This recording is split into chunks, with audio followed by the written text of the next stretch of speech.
Hey, loves. Okay, are you guys ready for some Bible study? We're going to go ahead and start at the very beginning, okay? We're going to read Genesis, okay? So, go ahead and open up your books to Genesis. Okay. All right. And I'm going to read Genesis 1, and then I'm going to go ahead and stop there. And then we can just talk about it. If you guys are ready to go, then let's go. Okay, so the creation. In the beginning, God created the heavens and the earth. Now the earth was formless and empty. Darkness covered the surface of the watery depths, and the Spirit of God was hovering over the surface of the waters. Then God said, "Let there be light." And there was light. God saw that the light was good, and God separated the light from the darkness. God called the light day, and the darkness he called night. There was an evening, and there was a morning, one day. Then God said, "Let there be an expanse between the waters, separating water from water." So God made the expanse and separated the water under the expanse from the water above the expanse. And it was so. God called the expanse sky. Evening came, and then morning, the second day. Then God said, "Let the water under the sky be gathered into one place, and let the dry land appear." And it was so. God called the dry land earth, and let the dry land... Oh, sorry, you guys. My eyes are getting kind of... Okay. God called the dry land earth, and the gathering of the water he called seas. There we go. And God saw that it was good. Then God said, "Let the earth produce vegetation, seed-bearing plants, and fruit trees on the earth, bearing fruit with seed in it according to their kinds."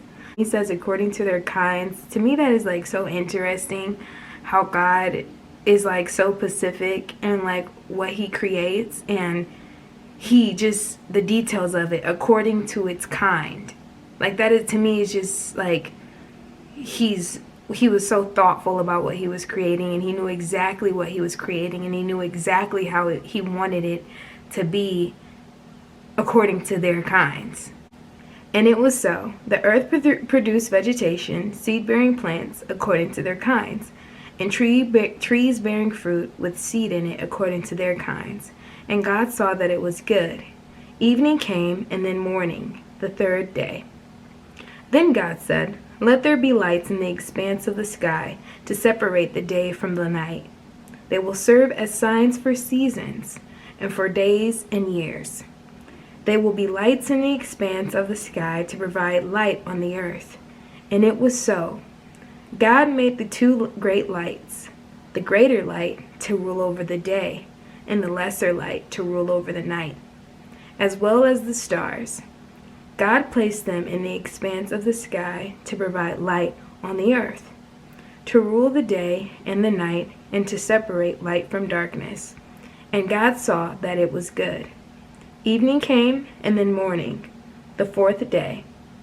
Then God said, "Let the water swarm with living creatures, and let birds fly above the earth across the expanse of the sky."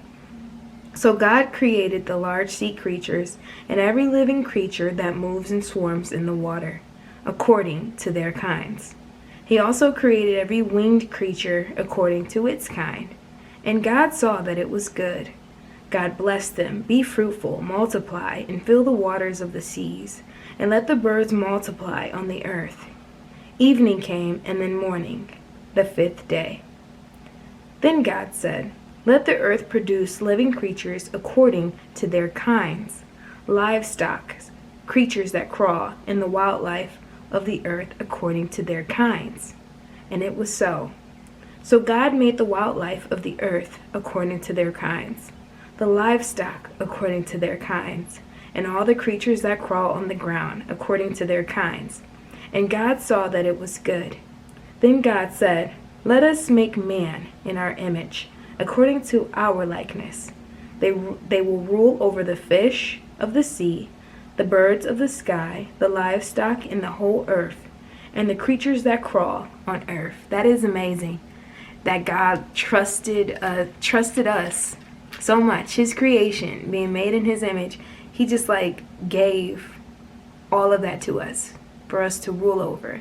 The fish, the animals, everything. Like God loves us so much, and he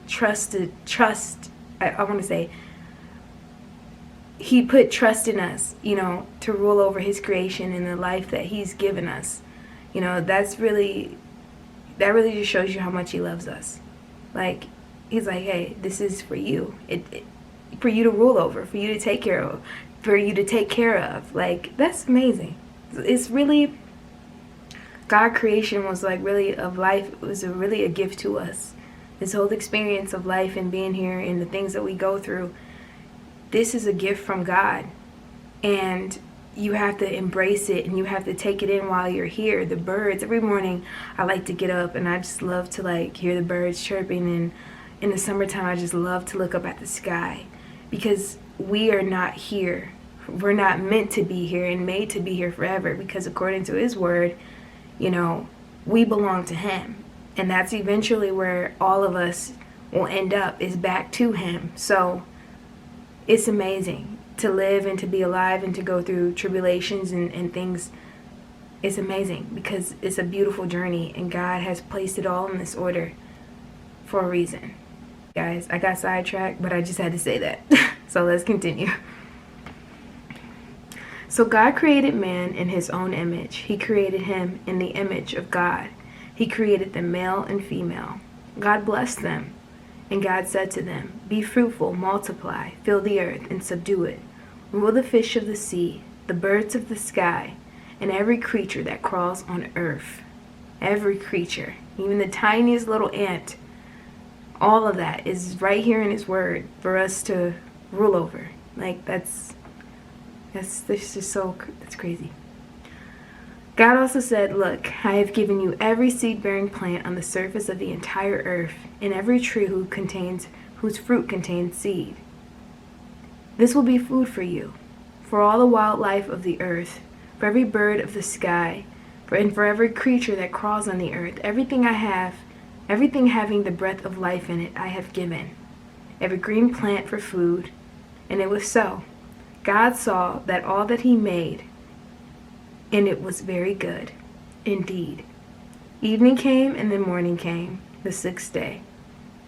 So the heavens and the earth and everything in them were completed. On the seventh day, God had completed his work that he had done, and he rested. On the seventh day from all his work that he had done. God blessed the seventh day and declared it holy, for on it he rested from all of his work of creation. So, wow. That's a lot to take in, you guys. That's a lot to take in. He is really powerful. He is really just an amazing God. And everything that he did was done in a specific order for a specific reason, and he just made no mistakes. He even blessed the animals. The animals, the birds, they're blessed. We, as human and being made in his image, we are also blessed. And so I feel like when God said, look, I have given you every seed-bearing plant on the surface of the entire earth, and every tree fruit who contains seed, he did this for us. He gave us and granted us life. And that is just incredible, and it's amazing. God is God. But yeah, you guys, what do you think about it? What do you think about Genesis 1? Actually, a little bit, you guys, read into Genesis 2 as well, so I apologize for that. I kind of went into it just a little bit. But yeah, it's really incredible, you guys. God is he's an amazing, powerful God. And yeah. So I'm going to go ahead and go into the closing the door on shame. I'm going to read a little bit of what the other women also shared about their point of view from Genesis 1 and what they felt about it. So somebody said this. When I read the chapters at the beginning of the Bible, where the world and all its inhabitants were as they were meant to be, a piece of me wants to pretend the story stops here. Okay. And then another person says, I want to stay in that story, the story of untainted perfection, the story where God made Adam and Eve and they felt no shame. Can you imagine? Someone said, Eve wasn't afraid. Eve wasn't afraid to sing for fear someone might hear her. She wasn't ashamed of her teeth, her accent, or the shape of her toes. She could have been a size 2 or 22, with green eyes and curly hair, or brown eyes and straight hair. However Eve looked, she certainly wasn't ashamed of it. She walked around Eden with Adam, unashamed and at peace with her Maker. So I don't think we had got that far, you guys. I'm going to go ahead and stop in this section. But Genesis 1, it just starts off, with the basics of what God created, how he created, and what I take away from all of this is that God is very intelligent, he's very smart, and everything that he does in his order is perfection.